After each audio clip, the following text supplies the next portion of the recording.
used to think that alcohol made my social experiences better. That if I went to a pub with my mates and I drank alcohol with them, the night would be better. Like I would be more connected with them, we'd have a greater laugh.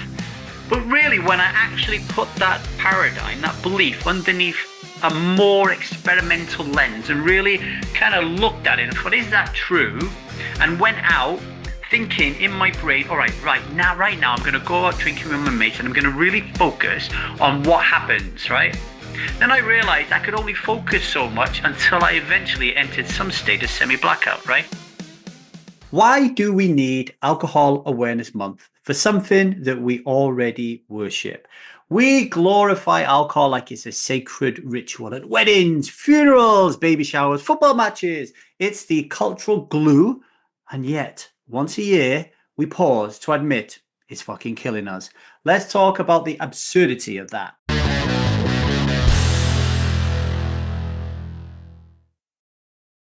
Hello everybody, my name is Davy. I am not an alcoholic. I refuse to be anonymous. I am someone who lives a self-led life, alcohol-free as fuck, and I spend every single moment of that life helping other people do the same, particularly during Alcohol Awareness Month. Yes, ladies and gentlemen, if you didn't already know it, April is Alcohol Awareness Month, and this old fuddy-duddy here can't help but see the oxymoron, right?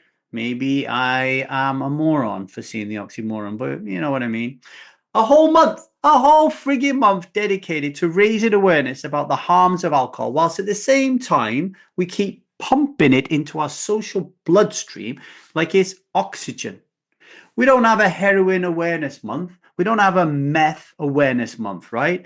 But alcohol, this poison, this drug that kills 3.3 million people a year, more than war, murder, and terrorism combined, right? And is a causal factor in over 200 illnesses and diseases. We legalize it, we glorify it, and we ritualize it. We market it like happiness in a bottle, sex in a glass, and then once a year we say, hey, just a reminder everybody that this thing might kill you actually. It is absurd. But maybe, just maybe, for this month, we can use it for something useful. Now, I'm going to take a little pause in a second, but before I do that, I want you to think about this question, right? Are you willing this month in Alcohol Awareness Month to question everything you believe about alcohol, starting right now?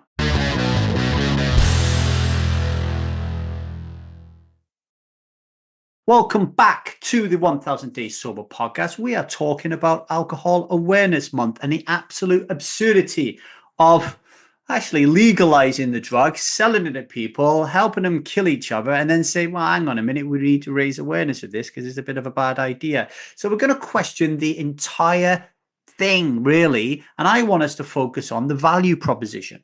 Why do you drink? Right? So if we're going to actually play this game and we're going to raise awareness of alcohol, what I want you to do is think, yeah, what value does it give me, right? Let's play with that today.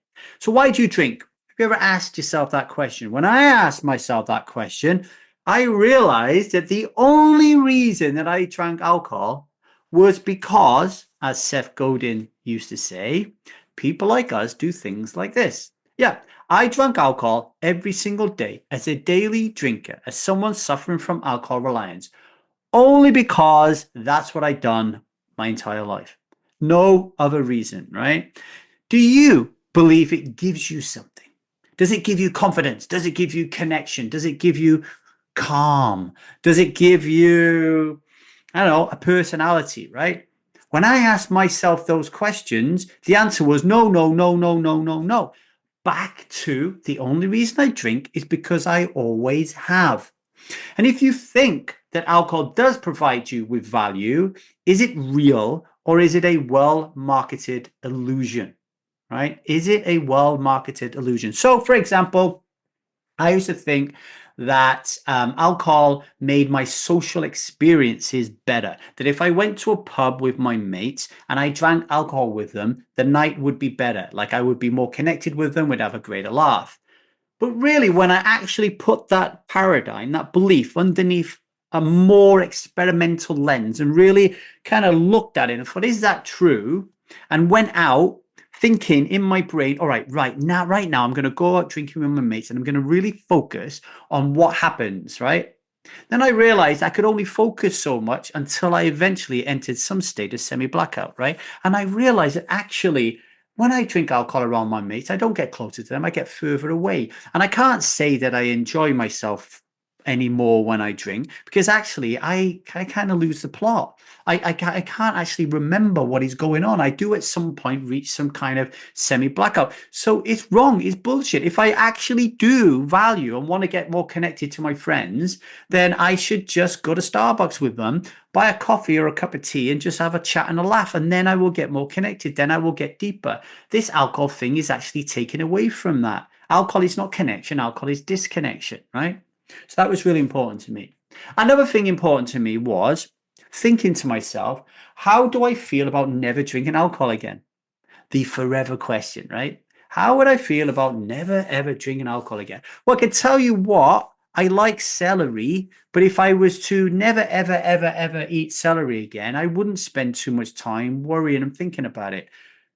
You ask yourself this question: if you never drank again, how would you feel?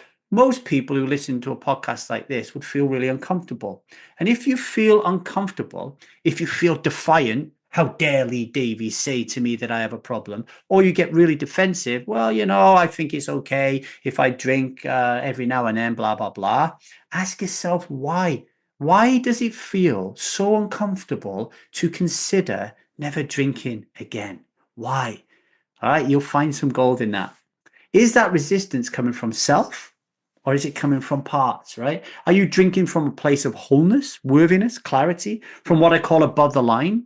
Or are you drinking from a place of fear, insecurity, and old stories and paradigms, what I call below the line, victim consciousness, right?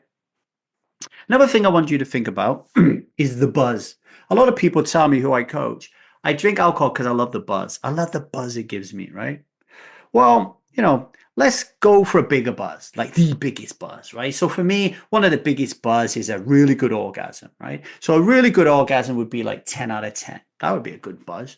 There was a time when I used to take amphetamines, right? A lot. I would get like a 9 or a 10 out of 10 buzz when I took amphetamines, right? I can go on a roller coaster and get a 9 out of 10 buzz. I've been watched gigs and had 9 out of 10 buzzes.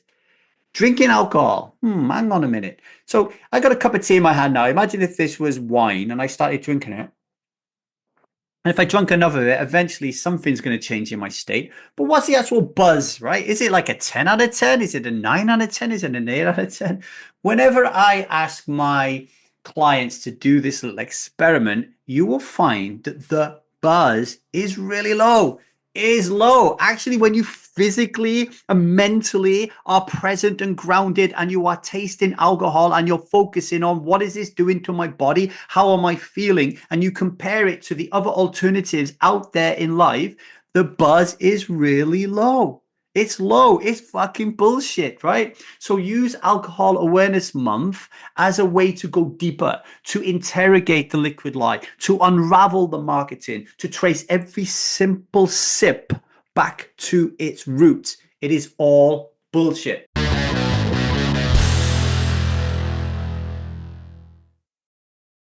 The daily vow.